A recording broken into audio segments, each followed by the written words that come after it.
And let's head on back into the main theater and join Pitch Mackinac in progress. So our business model is to create revenue by producing, processing, and reselling insect-based proteins, fertilizers, and non-food items. So our trajectory is to set up our pilot automated farm in August. And this will allow us to rehab a warehouse. This will also allow us to make grand innovations in food manufacturing for the state, as well as ag tech job skills training. By this, we can also start fulfilling our national customer interest and orders. So Time Magazine has ranked insects as the #3 food trend in 2015. And since 2008, companies and farms have doubled and tripled in years. So we can't do this alone, and so we're very grateful and thankful for our strategic partners, future and present, that have helped us get here. International support, legislators, policy people, manufacturers, so on and so forth. We are bringing a new industry to Michigan, and so we thank you very much for your support.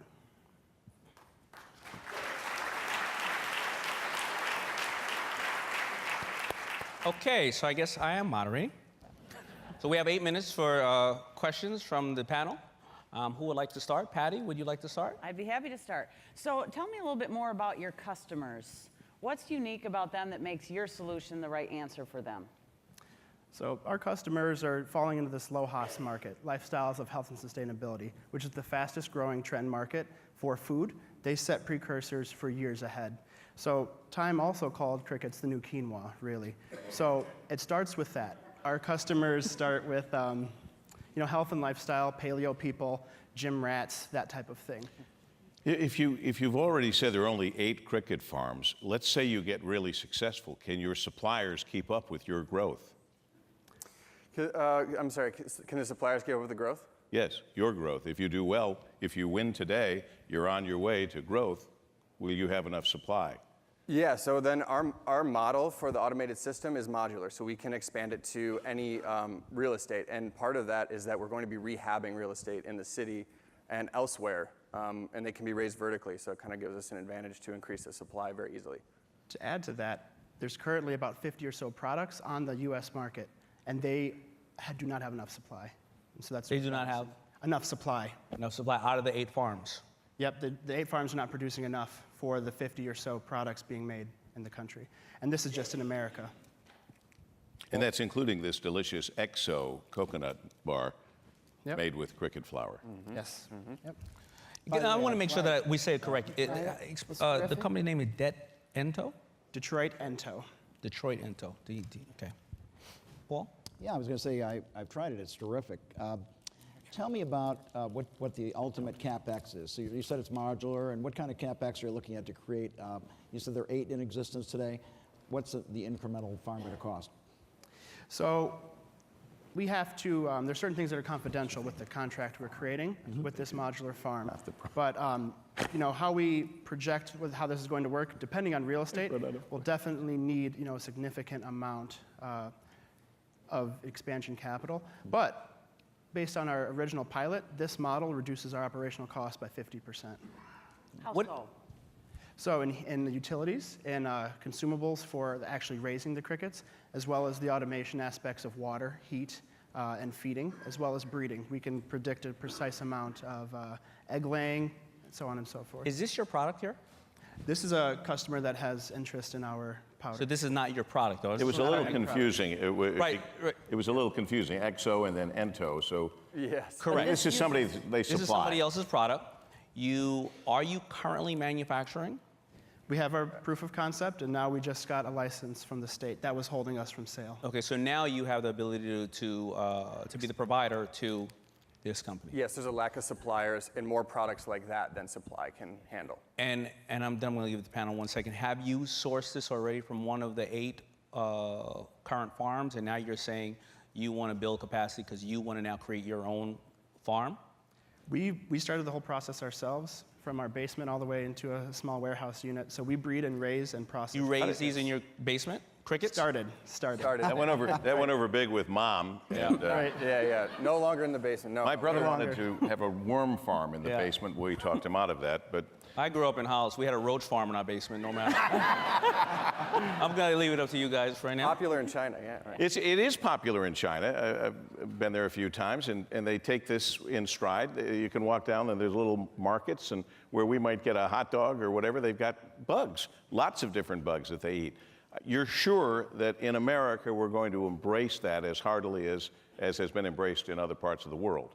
So yeah, I mean, and there's already a market there. Our largest competitors tripled in size over the last 6 years. So it's, yeah, no doubt, absolutely. Who are your competitors? The larger ones right now are out of Canada, Texas. San Francisco is just starting up. And those are the larger ones. How does their model differ from yours? We'd be the first automated. Okay, so that's the value prop. If you're saying that the 8 can't keep up with the demand, why do you believe that they aren't easily just opening more factories? Well, they are. They're all expanding right now. And so our other three other verticals are livestock feed and pharmaceutical. So we have some inroads with that, but regulatorily, livestock feed's about 5 to 10 years out. And so we knew that the human market was the one to go into first. And the products just keep coming out. And so we know that as we delve into things like extracts or supplements, we're going to have we still have to have a large supply of insects regardless of what channel they go to. So your competitive advantage is the cost effectiveness of how you're going to raise the insects compared to the competitors that are in the market today. That's one, as well as real estate and land use. So a lot of these people in San Francisco or Austin cannot find the square footage large enough, and they're building farms all across the country, shipping back to a processing in San Francisco, and then shipping back to the customer. How do you plan to reach out to these new potential clients, to market yourself, so to speak? Well, luckily, there was a Edible Insects Detroit conference last week, and we met all of our competitors and collaborators and customers there, and we threw a great dinner for them, so they're already excited about it. With cricket powder? Yep. With whole insects as well, too. So, yeah. The whole insect? So you're selling? Because in China, I think you're talking about when they do the locusts and they do the full insect. Right. Are you also providing that as well? That's a much smaller market, but yes, that's more on the culinary experimental end. The powder is mostly what the demand is for. Patti, any questions?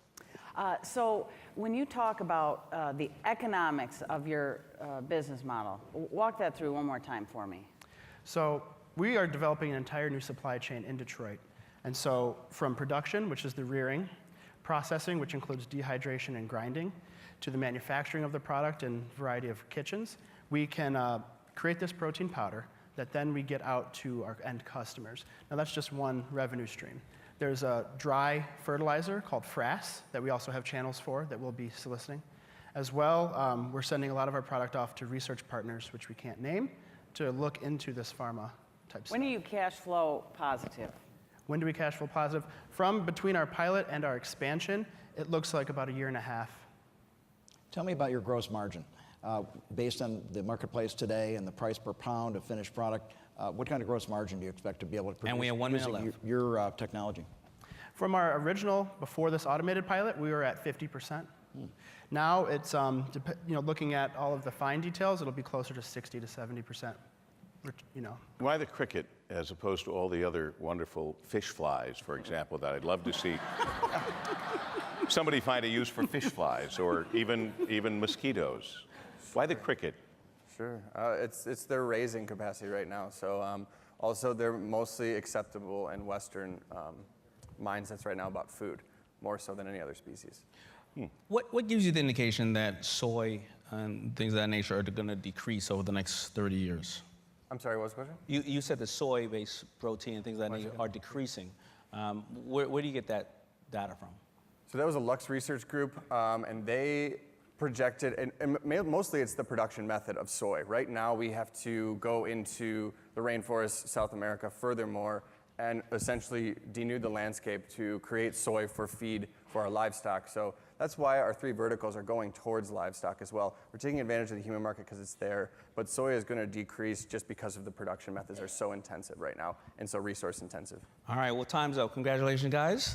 Thank you. Well done. Detroit Ento. Congratulations. Thank you. Congratulations.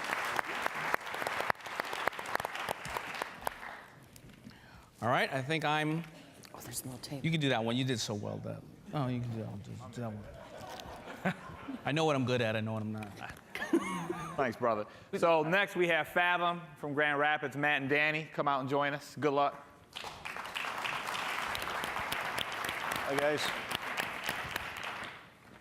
Hi, my name's Danny Vessels, and I'm a co-founder at Fathom, a company that's bringing underwater exploration and education to the masses with an easy-to-use, smartphone-integrated underwater drone. Now, I spent my summers growing up on a lake in northern Michigan, and up there, the cottagers have these artifacts, these relics that have washed up on the beaches from logging days that happened 150 years ago. But my lake's not the only lake in Michigan. It's not the only body of water in the world. There are mysteries covering our planet, and yet there's no way for anyone to explore or discover them. So we came up with Fathom, an underwater drone that anybody could use and take wherever they wanted, if we can go back a slide, so that we could give the experiences typically limited to scuba divers or professional cinematographers to the everyday individual.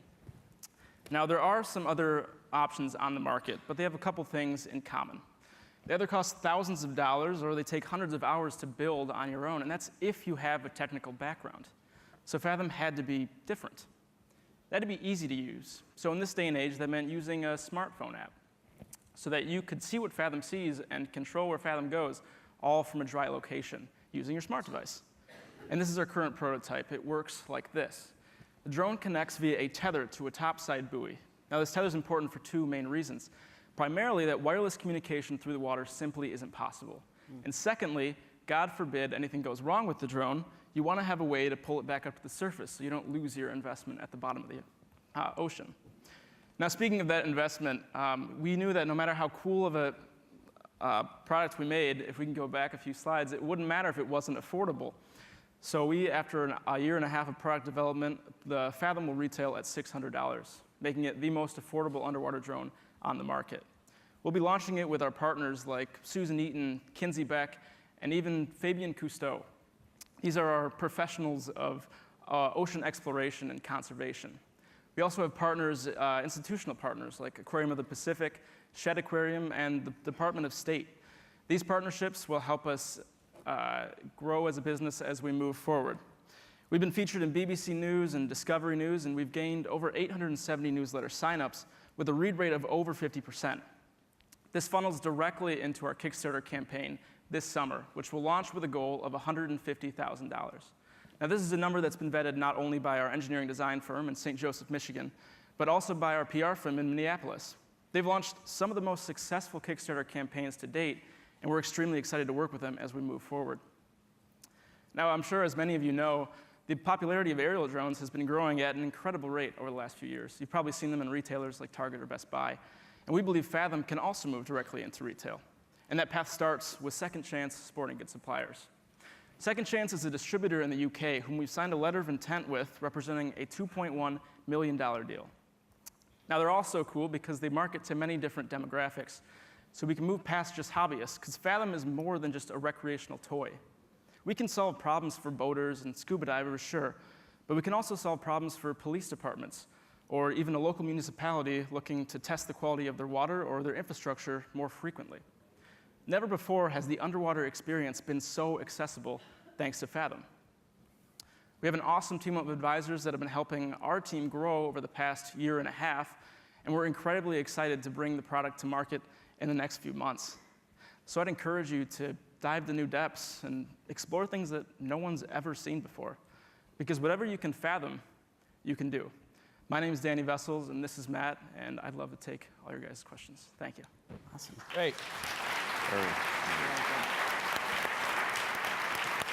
If you guys want to check it out. Hey, Matt, where is John at? John Is is in. John the one operating the slides that were? Yeah, no, I'm not used to this. We call Okay. it a Pavlovian advancer clicker here. So. Well, as always, ladies first. We're going to let Patti start with Great. questions. So, do you have any licensing requirements for this kind of drone? I mean, we've developed. This is all our own development. So there's not we're not licensing it. Well, the licensing from the pilots and stuff Yes. like that. So currently there's none. There's actually not many. There's actually like zero laws for underwater drones. They just don't exist much. Do you see any coming? I don't think so. Who would be the regulating body? Do you know? Personally, we don't see it as a team, personally, because of for air drones, like they can take down a plane.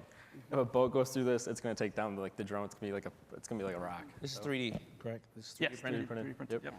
Yep. Is this a working model? Yep, that is a. This one. This has gone this is down. kind of this the has road come model. back. It's been through the ringer. But yeah, we have functional prototypes. Yep. What's the distance of the tether? Yeah. So great question. The tether is 150 feet, and that's to a topside buoy, and then you can be within 100 feet of that buoy to your wireless device. Okay. So 100 feet and then 150 feet after that. Manufacturing cost at the moment? Yeah, so that goes into our 150,000 that we're looking at. The manufacturer in St. Joseph, Michigan, that includes the cost of the molds, and then they do a lot of startup production. And But what will each unit? Each unit right now is $300. That's with just off-the-shelf parts. Like this one was $300. And then we can get it down to, we believe, $193. You will get it down to how much? 193. 193. And are you gonna sell direct to consumer, or you want to go through traditional retail? We're doing a little bit of both. So the online sales initially with the Kickstarter campaign, and then continuing those on, and then we'll be doing the retail sales as our focus in year 2. What are you doing, if anything, to protect your intellectual property? Is part of this patentable? Yeah, so a big thing about this is the modularity. That's, if we can advance a few slides, we don't have it up anymore, but all these thrusters come off. The side ones do too, but what that means is that we can expand into different verticals based on our clientele. So there's low power users like your everyday individual, but high power users like a police department. One more slide. They can use different attachments like a sonar detector module, or if you're a cinematographer, you can attach bigger lights. So what we can do is provide a base unit that anybody can afford and then expand that into more high-powered users. But are those pieces, the accessories, are they readily available in the market? Because one of the biggest challenges with drones is something's always going, you fly it into something, and the accessory market is huge, but if you're the only ones making it, will they be able to get those parts again if it breaks? Yeah, so we can sell both the drone and all the attachments. Kind of the same type of thing that GoPro does with their mounts. However, we've got stabilizer fins that are more equipped for larger camera loads, bigger lights for the cinematographer package. I'm talking more about the propellers, more like, Oh, yeah, right. Yeah, I mean, we can sell those too as well. They're pretty common.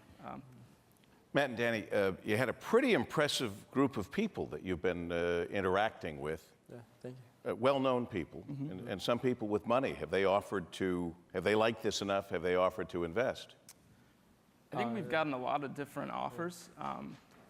We are really looking to launch big with the Kickstarter campaign and really get it out to a Not big give up market. a percentage of ownership to anyone else? At least not right now. It's not. I don't think that's the most prudent approach. I don't think we think it's the most prudent approach right now, because the money's not going to go to anything super important right now. We're still launching. So, what prevents a in-market UAV producer, somebody who could very well be your competitor, to go to an underwater? What's your advantage? right. So what we've done a lot is simplify the design of this. So what we see with a lot of different competitors is that they're kind of transitioning, and they're still in this state of giant research vessels that no one really wants. And so what we've done is simplify this, and part of that in the modularity is making it small and portable. So this is by far the next biggest you'd see in size is about that big, and then they get, massive. So what we're doing is kind of keyholing in on the portability and the accessibility of it that other manufacturers and companies haven't been able to do. And to go off that too, we have the IP on the modularity of the system, which we think is probably the most valuable part of it anyways. Because if you can take these guys off and actually be able to use this as a base unit, no other drones will be able to really do that successfully. Is it important for you to do a deal with a GoPro or someone like that, or not? At the moment, I don't think so. I think we see a lot of the drone companies, they have I don't think, a formal deal with the GoPro or anything. They still use GoPro. Like DJI is known to be selling, they have a GoPro attachment and everything, and I don't believe they have a formal deal with them. So. Right. So what this bottom rail does, is that you can attach very easily things like action cameras like GoPros, so that this onboard camera acts more like a viewfinder for some people, and you just press record on your GoPro that's attached, and now you have 4K footage in the same frame as what you're seeing on your phone. What's your turnaround time on production? We're looking at 6 months right now, so. And what is it? Oh, sorry, go ahead. Excuse me, Patti. What keeps perhaps someone that develops an interest based on your business plan from knocking you off with greater financial resources, say? Yeah, I mean, a lot of it, to go back to the IP, I think is going to be huge for us. I think our partners and ambassadors, I think those are going to be huge. I think like Fabien Cousteau is going to be gigantic for us. He's like the big player in the space. So I think we've already surrounded ourselves with like Shed Aquarium and Aquarium Pacific. So I think having those big partners with us, I think is huge for us to like really grow that content out too. Because I think we're taking a little bit of a GoPro model too, of getting that content out there and really being a brand-heavy company too. Like, one of the biggest challenges in the drone market is the drone is the highest return product, out there. It's 50% returns. Husband buys it, brings it home, it knocks over a vase in the house. The wife kicks the husband out of the house, and she has to return it. I don't think you're going to experience the same thing because this is not operating then. But what do you do with all the returns at such an early stage? Yeah, I think the returns, so the nice thing is that we have simplified everything. So, and the nice thing about that is that we think most of the issues are going to come from these propellers. So if we need to return them, they can just take the propellers off and then send the base unit back, which is pretty easy to do. And then we can either repair it really easily in-house with our manufacturer actually, and then or ship them a brand new one. So. All right, we got time for one last question from the panel. What kind of durability testing have you actually done on it? So we're just starting that now. So right now we've just done the pool test and everything is run smoothly. So we'll be doing. How many hours? Like what kind of testing hours have you put into this? It's hard to say because this is, again, a 3D printed model, so it's not necessarily reflective of an injection molded part. We're getting molds made right now that'll be done in the next 5 days. So that's what we'll be taking out to California for promotional footage. And How much money have you guys invested in this yourselves so far? We've been doing it pretty much bootstrapping it. I mean, we've been using the resources of the school because I was an engineering student, so we could use a lot of those resources for free, and the labor of other engineering students to help us bring it to market. Yeah. But we've actually done all of this through $28,000. So that's all. We have one from an accelerator we did in Grand Rapids. We won 5x5 night, which is a local competition in Grand Rapids, and then we won another local competition in Grand Rapids for $3,000. So. Good for you. Great. Thank you. Thank you. All right, Matt and Danny from Fathom.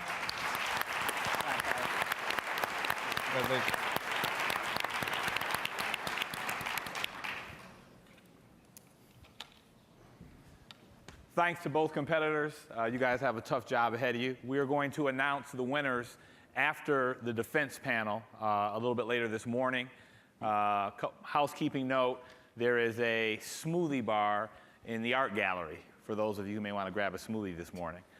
So this wraps this particular session. Guys, thank you very much. I think you need to take a picture with the people. Taking my crowd selfie picture. Thank you, everybody. Thank you for having me. I appreciate it. Thank you. What a pleasure. Thank you, Patti. Thanks, Daymond. Thank you.